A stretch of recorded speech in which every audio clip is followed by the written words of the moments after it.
¿Es malo poner a mi padre en un hogar de ancianos? ¿Somos la iglesia o el pueblo de Israel? ¿Nos instruye la historia de Melquisedec a continuar con los diezmos? ¿Puedo hacer una cirugía estética para corregir un problema que tengo? ¿Qué hay de aquellos que se casaron con personas divorciadas antes de conocer a Cristo? Este es otro episodio de Preguntas y Respuestas.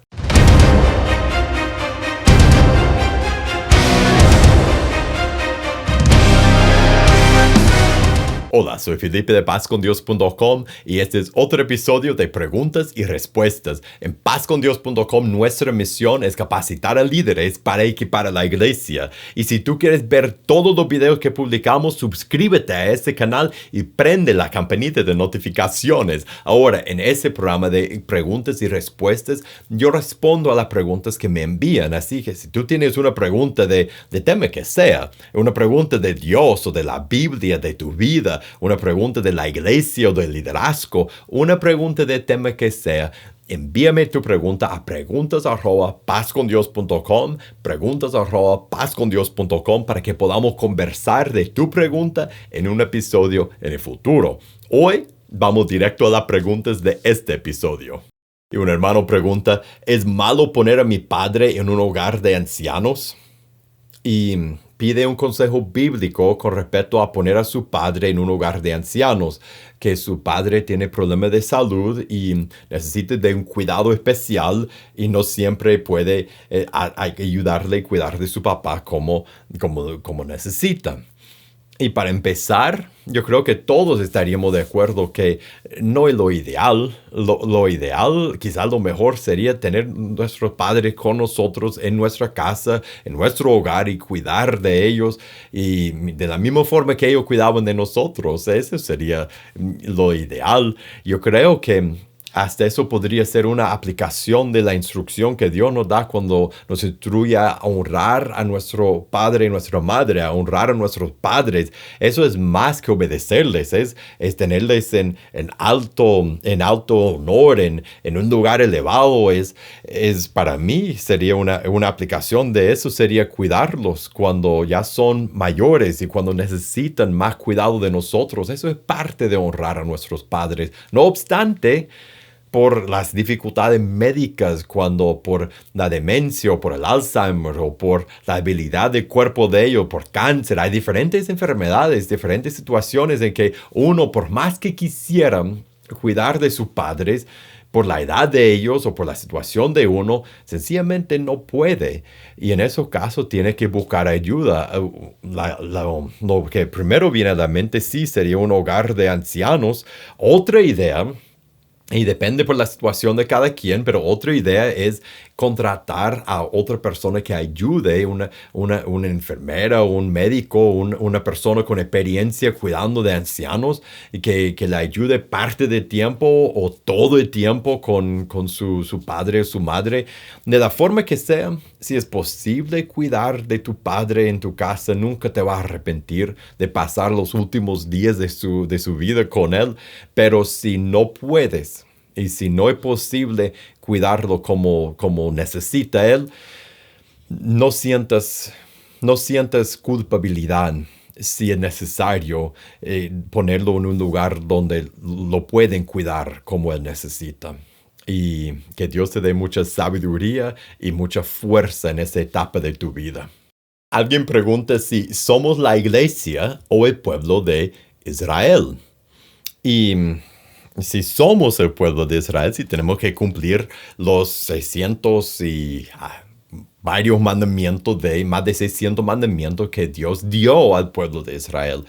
Y esa pregunta es interesante porque hoy día en muchas iglesias hay muchas referencias al Antiguo Testamento, de la simbología y de la palabra del pueblo, los nombres de Israel y del pueblo de Dios de hoy día. Hay muchas comparaciones y uno podría confundirse fácilmente. Y lo que yo diría es, según la palabra de Dios, la iglesia hoy día, nosotros somos la congregación de los santos, somos el pueblo de Dios, somos la familia de Dios, somos el cuerpo de Cristo, somos la familia, el pueblo escogido, el pueblo especial que Dios ha escogido en Cristo.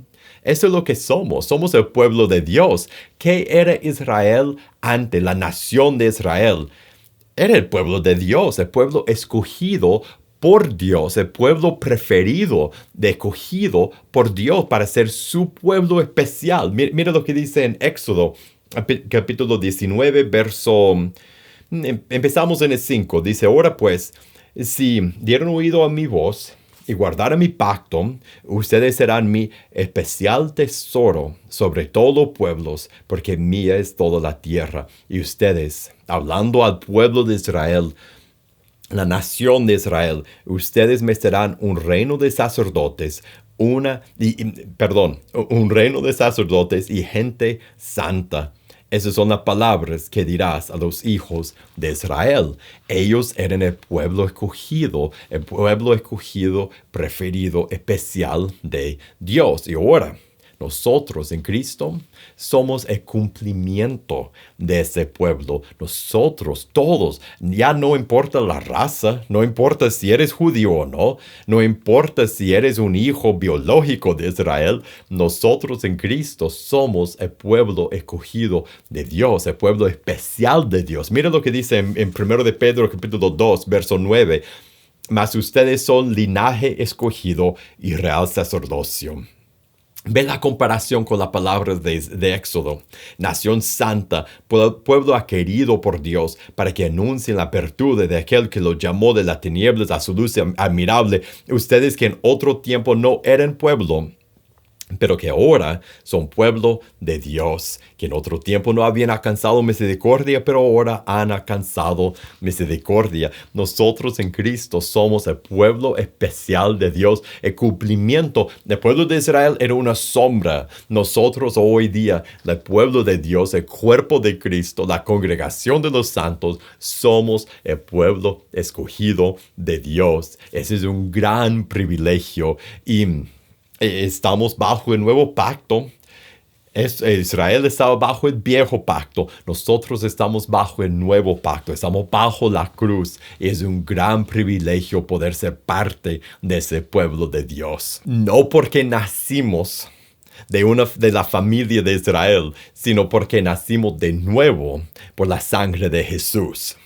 Si la historia de Melquisedec nos instruye a continuar con los diezmos, y en la pregunta hace una pregunta basada en el libro de Hebreos. Dice, habla en Hebreos como Abraham dio diezmos según el orden de Melquisedec, que tipifica a Cristo, y fue antes de la ley de Moisés, y en Hebreos también menciona a Melquisedec. Entonces, si el diezmo es de la ley y Abraham dio diezmo antes de la ley de Moisés, ¿será que Dios ya quería que diéramos el diezmo en el futuro? Esta es una pregunta interesante. No es la primera vez que he visto eso en relación con Melquisedec en el libro de Hebreos y el diezmo. Y es cierto que ahí habla de diezmo que Abraham dio a Melquisedec. Pero el punto de ese texto en Hebreos no era una instrucción sobre el diezmo en nuestro tiempo o en el tiempo de antes. Era una enseñanza de cómo Cristo, del nuevo sacerdocio de Jesús, de cómo Cristo es un nuevo sacerdote con un nuevo sacerdocio en el orden de Melquisedec. Es otra enseñanza completamente. Lo de diezmo es parte de la historia, pero no es enseñar sobre el diezmo, no es el punto de ese texto en Hebreos. Entonces, no cambia lo que hemos visto en otros videos, en otro pasaje de la Biblia, de cómo el diezmo que mandaba la ley y las ofrendas que mandaban la ley de Moisés eran parte de la ley de Moisés, y ahora bajo la ley de Cristo podemos ver, por ejemplo, en 2 de Corintios capítulo 9, nosotros debemos ser muy generosos con las personas que tienen necesidad. En 1 de Timoteo capítulo 5, con los líderes, con nuestra iglesia, debemos ser muy generosos con la obra de Dios en este mundo, pero debemos hacerlo cada quien como hemos decidido en nuestro corazón, no bajo obligación, o sea, la fuerza, sino con gozo porque Dios ama a dador alegre. Debemos dar con gozo porque estamos bajo la cruz, no a la fuerza como si estuviéramos bajo la ley. ¿Puedo hacer una cirugía estética para corregir un problema que tengo? Y en la pregunta, entró en un comentario en otro video, y en la pregunta la hermana describe un problema que tuvo después de tener hijos y pregunta si está bien hacerse una cirugía estética no para verse bien en los ojos de los demás, sino para sentirse mejor ella misma, de sentirse mejor de ella misma. Y yo creo que en este caso, como no hay un verso en la Biblia donde puedo ir a decir, mira aquí dice que sí o acá dice que no, yo creo que esa es una de esas situaciones en que tú debes buscar la voluntad de Dios en oración. Y si tienes duda, espera. Si tienes duda, espera. No pierdes nada por esperar. Y si tienes seguridad cuando buscas la voluntad de Dios y sientes confirmación que eso viene de Dios, qué bueno. Y si sientes duda, mejor no actuar, mejor decir, no quiero ir en contra de mi conciencia, no quiero ir en contra de la guía del Espíritu Santo, si no estoy seguro que eso viene de Dios. Y ahí es donde yo diría que en estos casos es muy útil el cuerpo de Cristo. Es muy útil en esos momentos ser parte de la familia de Dios. Lleva ese pregunta, lleva esa conversación a unas de tus hermanas, que son maduras en la fe, hermanas que tienen experiencia en la vida y en las cosas de Dios, hermanas de confianza que no van a hablar a todo el mundo de tu asunto, hermanas que te van a escuchar y van a orar contigo y te van a aconsejar. Y no tienes que hacer lo que dicen, pero hay que escuchar a los consejos sabios. Entonces, ellas que te conocen, que conocen tu historia, que pueden guiarte, y que Dios, el Espíritu Santo, quizás puede guiarte a través de ellas. Busca consejo en tu comunidad de otras hermanas en quien tú confías. Y más aún que eso, busca la guía de Dios en oración. Y a final de cuentas, lo que escribí en el comentario, en el video, si a final de cuentas, si sientes guiado por Dios a hacerlo o no, de una forma u otra, debes proceder con confianza. Y el verso que me viene a la mente, en otro contexto, el apóstol Juan está hablando en 1 de Juan, capítulo 3, voy a leer en el 20 en adelante. Él está hablando en otro contexto, pero él dice algo interesante de nuestra conciencia, de nuestro corazón y Dios y cómo Dios nos guía. Mira lo que dice en el verso 20, pues si nuestro corazón nos reprende, mayor que nuestro corazón es Dios, y Él sabe todas las cosas. Dios sabe si no debes hacerlo. No dejes que tu deseo por hacerlo te lleve a ignorar la voz de Dios por su espíritu, en tu conciencia, en tu corazón, en la guía que te da. Y por el otro lado, dice, amados, en el verso 21, si nuestro corazón no nos reprende, confianza tenemos en Dios. Entonces, habla con Dios y sigue la guía que te da. ¿Qué hay de aquellos que se casaron con personas divorciadas antes de conocer a Cristo? Esta pregunta tiene dos partes para mí. La primera parte es ¿qué tal de las personas? Y eso no importa si es antes de conocer a Cristo o después, las personas que se casaron con personas divorciadas. Tal vez los dos estaban divorciados de otras personas y se casaron. Tal vez uno o el otro estaba divorciado y se casan. ¿Qué hay de ellos? Porque la palabra de Dios dice que eso es adulterio cuando uno se casa con una persona divorciada.